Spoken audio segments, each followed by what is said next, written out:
Bonjour. Alors dans cet exercice aujourd'hui nous allons nous intéresser au sommeil en général. Nous allons essayer de comprendre les différents mécanismes qui nous font nous endormir, nous réveiller et nous allons voir comment optimiser cela pour vous. Quelles routines, quelles actions vous pouvez mettre en place pour vraiment optimiser ce sommeil, cette fameuse horloge interne. Alors pourquoi est-ce que j'ai choisi le sommeil pour démarrer ? C'est très simple, il y a beaucoup de scientifiques, de neuroscientifiques de nos jours qui s'accordent pour dire qu'il y a 5 habitudes journalières que l'on peut mettre en place qui sont très bénéfiques pour notre corps et pour notre mental. Donc ces 5 habitudes, elles sont simples, c'est l'exposition à la lumière naturelle, un bon sommeil, une bonne nutrition, de l'activité physique et des relations sociales. Alors le sommeil, effectivement, c'est une partie essentielle de notre vie. Déjà, on passe une grande partie de notre vie à dormir, donc ça c'est à noter. Et pourquoi est-ce que c'est si important ? En fait, lorsqu'on dort, on va régénérer nos tissus, notre corps va se réparer, on va renforcer notre système immunitaire. Ce qui est important de noter, vous en êtes certainement déjà rendu compte, lorsque vous manquez de sommeil, vous allez être irritable, vous allez avoir plus de stress, vous allez être plus anxieux. Donc avoir un bon sommeil, optimiser son sommeil, ça va nous permettre d'un côté de nous régénérer, de nous renforcer et d'éviter de rentrer dans des situations d'irritabilité, de stress, d'anxiété. Donc ça, c'est les 2 points qui sont très importants. Alors pour optimiser le sommeil, on va essayer de comprendre comment cela fonctionne à l'intérieur de nous. En fait, à l'intérieur de nous, on a cette fameuse horloge interne, ce rythme circadien qui va faire qu'on va être fatigué le soir, qu'on va s'endormir, et le matin, on va se réveiller et on va avoir de l'énergie. Il faut savoir qu'il y a 2 hormones qui jouent un rôle essentiel. La première, celle pour s'endormir que vous devez connaître, qui est la mélatonine. En fait, la mélatonine, dans l'obscurité, va commencer à être sécrétée et c'est elle qui va nous faire sentir fatigués et qui va nous permettre de nous endormir. De l'autre côté, quand on se réveille le matin, on a le cortisol qui est aussi appelé hormone du stress, mais qui est là pour cette situation, une hormone positive, parce que le matin, il nous faut de l'énergie pour sortir du lit, pour aller au travail, pour aller faire différentes activités. Donc on a déjà cet équilibre dans notre corps en fonction du coucher du soleil, donc dans l'obscurité, et le matin, le cortisol qui augmente. Donc on voit qu'on a cet équilibre qui est très important. Alors, l'exercice du jour, il va être simple. Je vais vous demander de prendre une feuille de papier. Vous pouvez faire ça sur votre téléphone aussi. Et vous allez faire 3 colonnes. D'accord ? Vous allez faire, dans la première colonne de gauche, vous allez écrire votre routine, ce que vous mettez en place actuellement. Donc, il n'y a pas besoin que ce soit trop détaillé. Vous pouvez simplement mettre des mots-clés. Voilà, des choses que vous mettez en place de manière régulière le soir, avant d'aller vous coucher, le matin quand vous vous réveillez. C'est juste votre routine. D'accord ? Dans la deuxième colonne, on va ensemble découvrir différentes actions, différentes habitudes que vous pouvez mettre en place, qui vont vous aider à optimiser ce sommeil. Et ensuite, dans la troisième colonne, ça sera à vous de créer, de prendre différentes actions avec les informations que je vais vous donner pour créer une nouvelle routine de sommeil. D'accord ? Donc là, je vais vous demander de faire pause. 2-3 minutes, pas plus, vous prenez votre feuille de papier ou sur votre téléphone et là, vous faites la première colonne. Colonne de gauche, c'est votre routine actuelle, c'est les habitudes actuelles que vous mettez en place avant d'aller vous coucher et quand vous vous réveillez le matin. Donc voilà, ça ne doit pas prendre trop de temps, utilisez des mots-clés simples et on se retrouve dans 2-3 minutes. Alors ça y est, vous avez écrit votre routine, vous avez mis les petits mots-clés. Alors, si vous avez eu du mal à le faire, c'est déjà une première indication. Vous allez voir qu'effectivement, avoir une routine en place, c'est important, ça va vous aider à bien vous endormir, ça va faciliter l'endormissement et ça va vous permettre d'avoir un sommeil plus réparateur. Donc voilà, peu importe ce que vous avez écrit, on va l'utiliser comme base de travail. Maintenant, on va s'intéresser à 10 points, 10 actions qu'on peut mettre en place pour optimiser votre sommeil. Les 2 premiers points sont des points essentiels que je vous demanderai, quoi qu'il en soit, de rajouter à votre routine finale. D'accord ? Les 2 premiers points, on va commencer directement par ça, c'est l'exposition à la lumière naturelle le matin, quand vous vous réveillez. Alors, je m'explique, il faut que ce soit la lumière extérieure, naturelle, donc pas au travers de la fenêtre. Il ne faut pas porter de lunettes de soleil, par contre, ne regardez pas le soleil directement. D'accord ? Prenez simplement de la lumière dans les yeux. Si c'est couvert, qu'il y a des nuages, ça fonctionne quand même.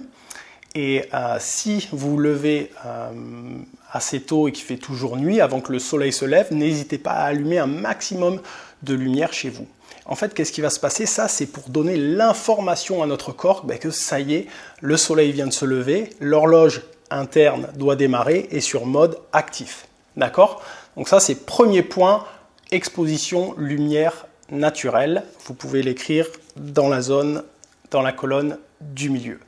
Ok, donc maintenant, le deuxième point, très important, que vous allez aussi devoir rajouter dans votre routine finale, donc c'est non négociable, ça c'est avant d'aller se coucher, c'est arrêter ou du moins diminuer l'exposition aux écrans le soir.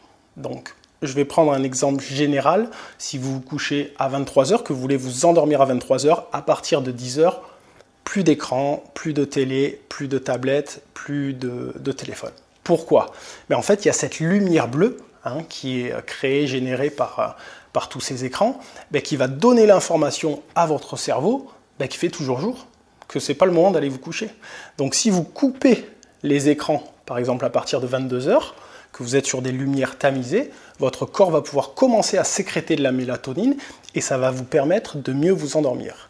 Donc ça, stopper écran en deuxième, dans la colonne du milieu, et non négociable, on le rajoutera dans votre routine finale de la colonne de droite. Ok, maintenant on va voir 8 autres actions qu'on va écrire dans cette colonne du milieu, et l'exercice, ça sera de venir en choisir au moins 3 que vous pensez pouvoir intégrer dans votre routine finale, et le but, ça sera d'implémenter cette routine finale pour ce mois-ci. Alors il y a peut-être des actions, des habitudes que je vais vous proposer que vous utilisez déjà, tant mieux. Si vous pensez que vous pouvez en rajouter des nouvelles, n'hésitez pas. Ce que je vais vous demander de faire, c'est de ne pas rajouter tout d'un coup, dire oh, ok, je vais tout mettre en place, toutes les actions, et ensuite de ne pas le tenir. Il vaut mieux commencer par implémenter 3-4 nouvelles actions, et au fur et à mesure, si vous voyez que vous arrivez à les maintenir, en implémenter d'autres. Donc je vous demanderai d'en choisir au moins 3, on va dire 5 maximum. D'accord ?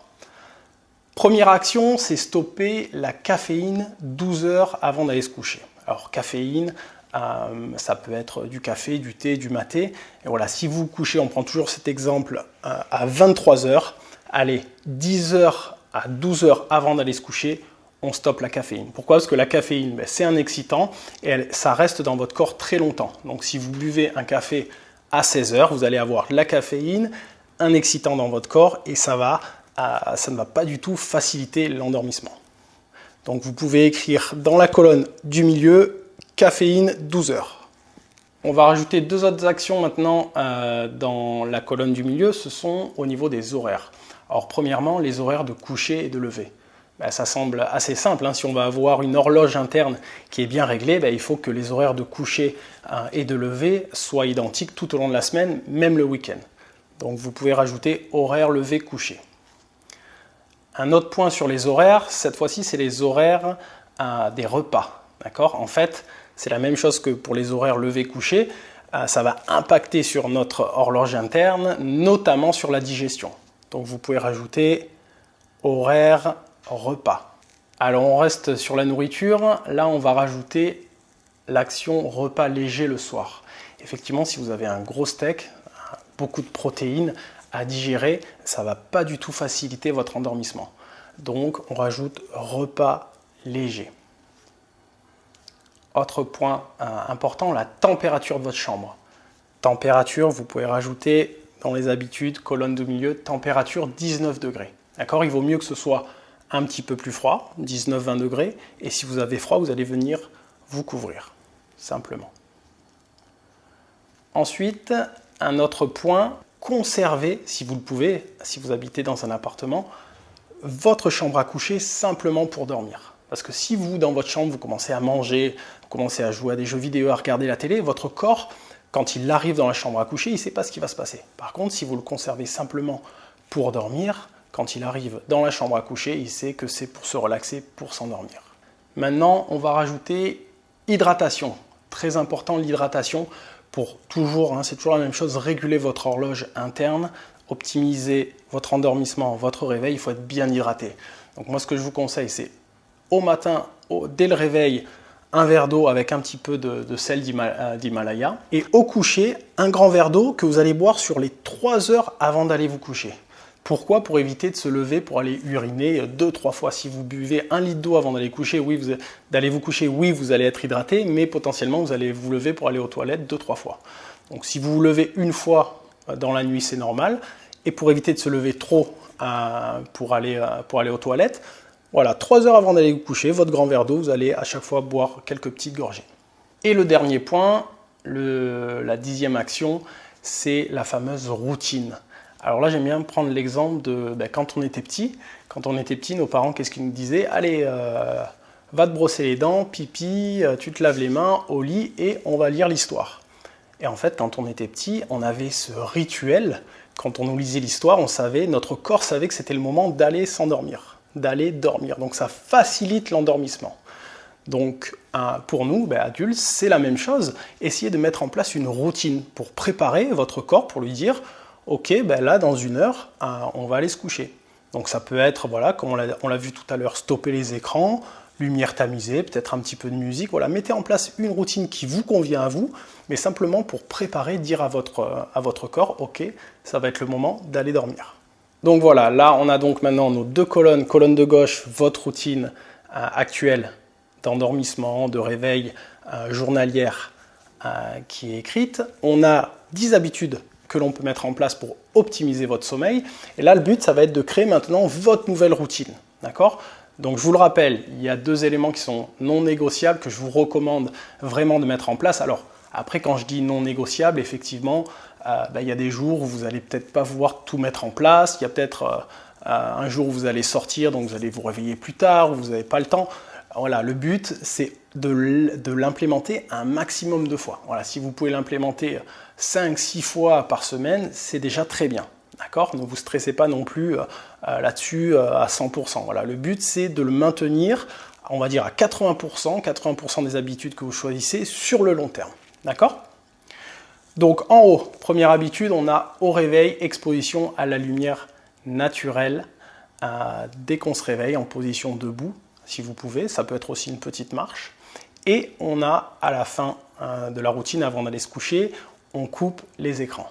D'accord?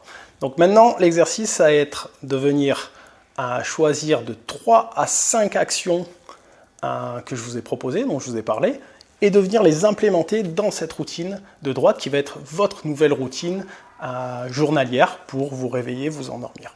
Je vous remercie d'avoir été avec moi aujourd'hui et je vous dis à très vite.